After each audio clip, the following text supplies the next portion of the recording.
dia a você que acompanha esse programa Boa Conversa. Mais uma vez, seja bem-vindo.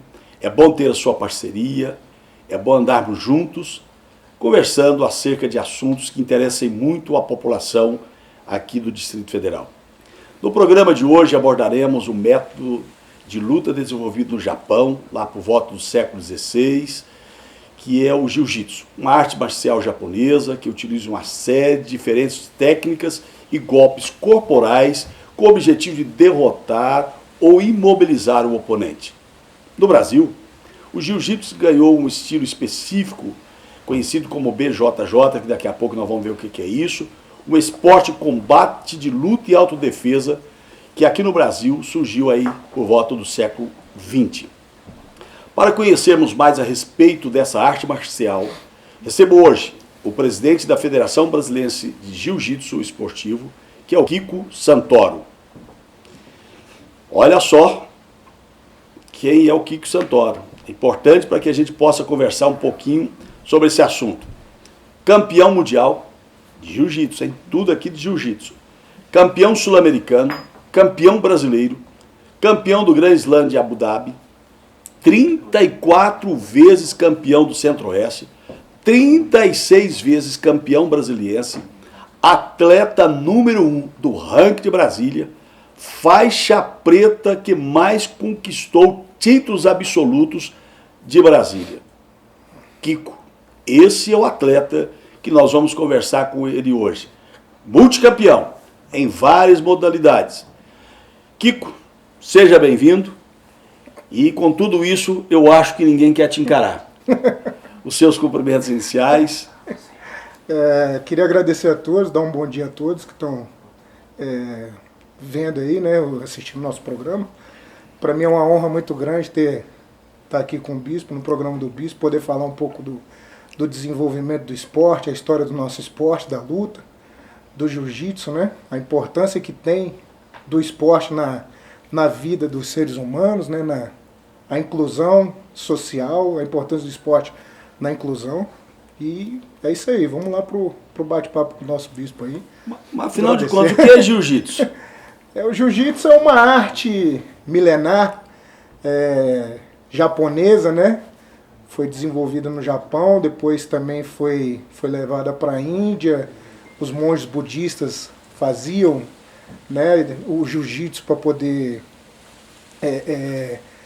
como uma arte, como uma luta, né, uma arte marcial deles também. E depois ela veio para o Brasil através da família Gracie, né, do mestre também Conde Koma. Ele veio e o Hélio Gracie desenvolveu o Brazilian Jiu-Jitsu aqui. E hoje a gente tem essa arte que a gente chama de BJJ, né, que é o Brazilian Jiu-Jitsu. É um jiu-jitsu oriental, né, que ela foi desenvolvida pela família Gracie no Brasil e se tornou o Brazilian Jiu-Jitsu, que é um jiu-jitsu de competição, de defesa pessoal, que é o jiu-jitsu aplicado também nas unidades de segurança pública, nas unidades as unidades policiais, né, de elite, e é isso.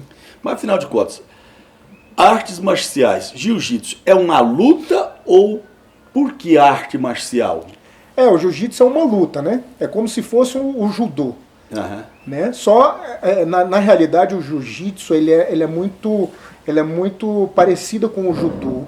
O que difere de uma arte a outra é praticamente as regras. São as regras que são diferenciadas. Mas a luta, ela é muito parecida com o judô. Mas quais são as regras do jiu-jitsu? Pode tudo? Não pode nada? Não. Pode? O jiu-jitsu esportivo, a gente tem, às vezes a gente esbarra nessa, como é que se diz,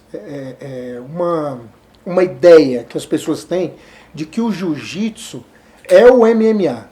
Né? O lutador de jiu-jitsu não é o lutador de MMA. O MMA é uma mistura de artes marciais, onde o lutador de jiu-jitsu ele tem se destacado pela eficiência da arte. Mas o jiu-jitsu mesmo de verdade é o jiu-jitsu que é chave de braço, estrangulamento, não tem soco, não tem chute, são imobilizações, são chaves nas articulações, né? É praticamente igual ao judô. Só que o judô é uma luta que ela foi desenvolvida para ser mais é mais tempo em pé, né? Com as quedas e tudo. O jiu-jitsu ele tem as quedas, mas ele é basicamente uma luta no solo, né? Então ela é um pouco diferente mas bem diferente do MMA, que vale soco, que vale chute. No jiu-jitsu não vale.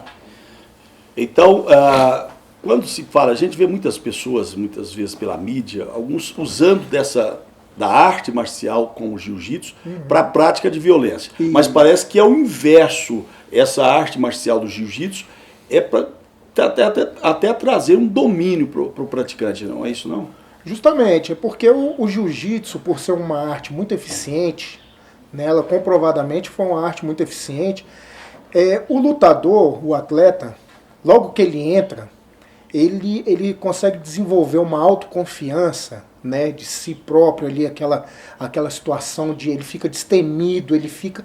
Então a grande maioria, ele, por essa confiança que ele adere ali, né, com o desenvolvimento, ele quer partir para o MMA, porque o MMA hoje é o que o pessoal vê que está dando, né, muito dinheiro e tal, aquela fama, o dinheiro.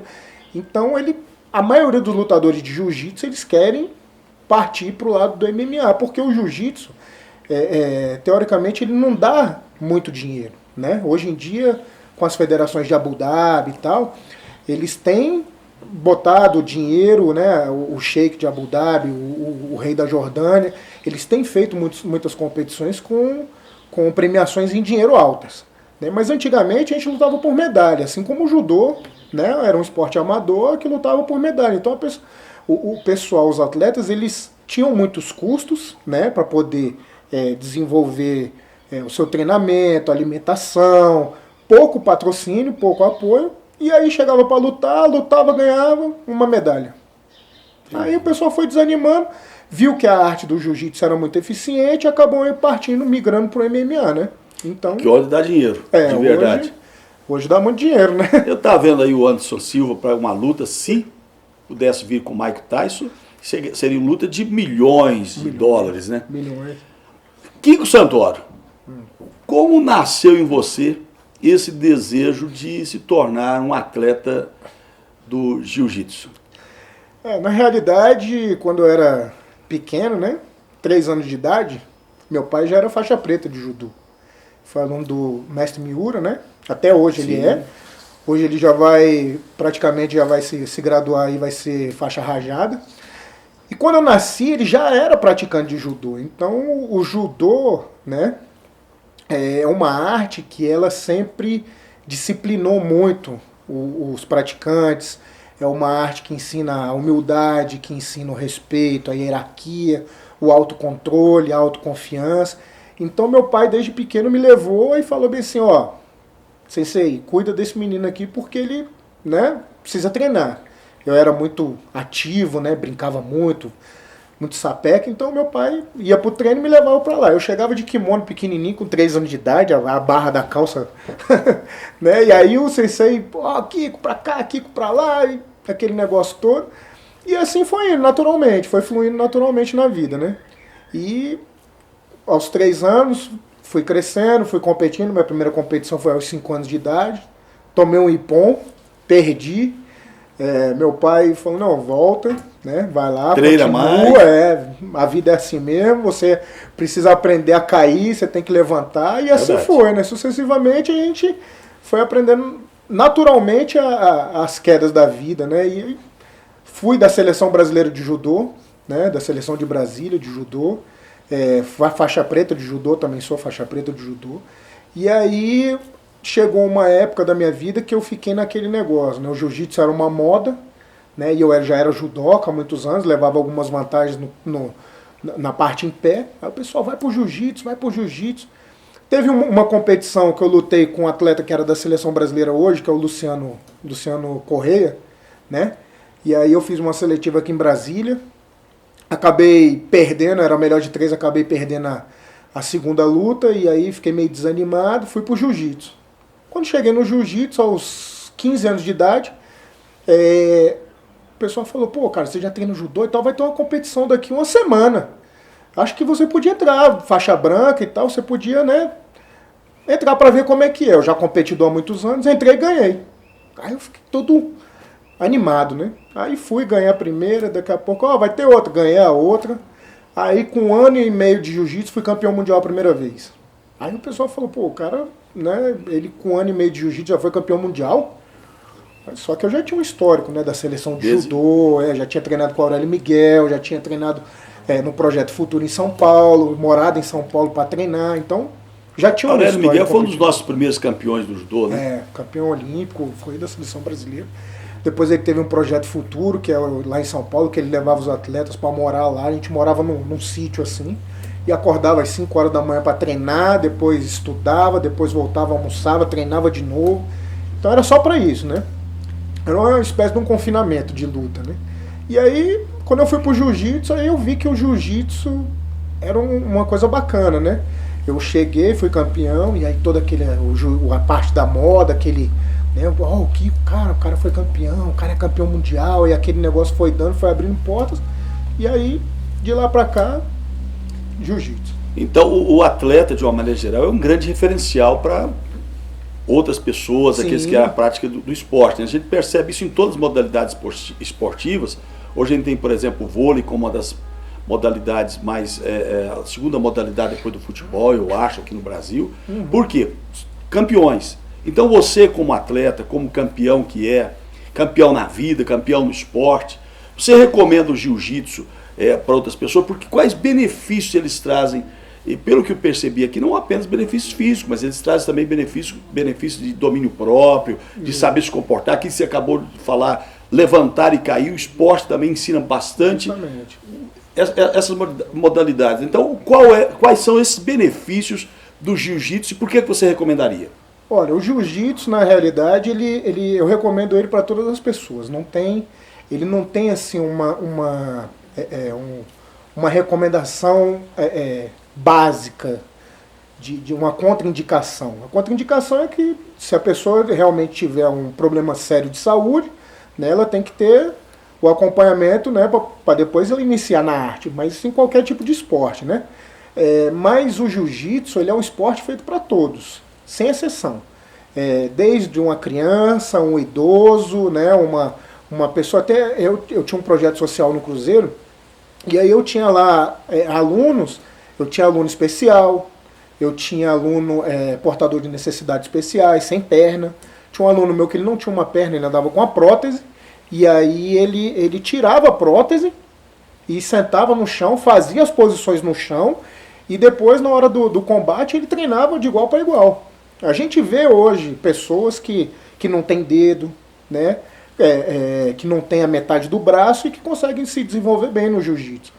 Porque ele é um esporte que ele não necessita na parte competitiva, ele não necessita de você dar soco nem nada. Então, às vezes, né, uma pressão, uma imobilização bem feita, você não necessita, às vezes, de ter uma mão.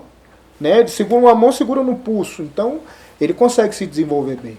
É uma arte que eu indico ela para todas as pessoas.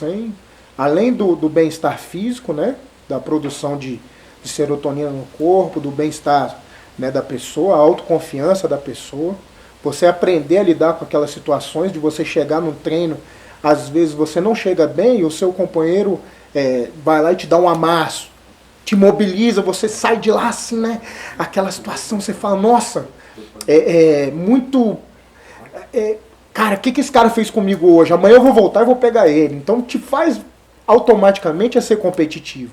Você perder ali naquele momento e depois você fala, nossa, eu tenho que voltar e eu tenho que vencer. Isso é natural do jiu-jitsu, né? Kiko, nós voltamos no próximo bloco para continuar abordando esse assunto e também aguardamos por você. Até daqui a pouco. Ok.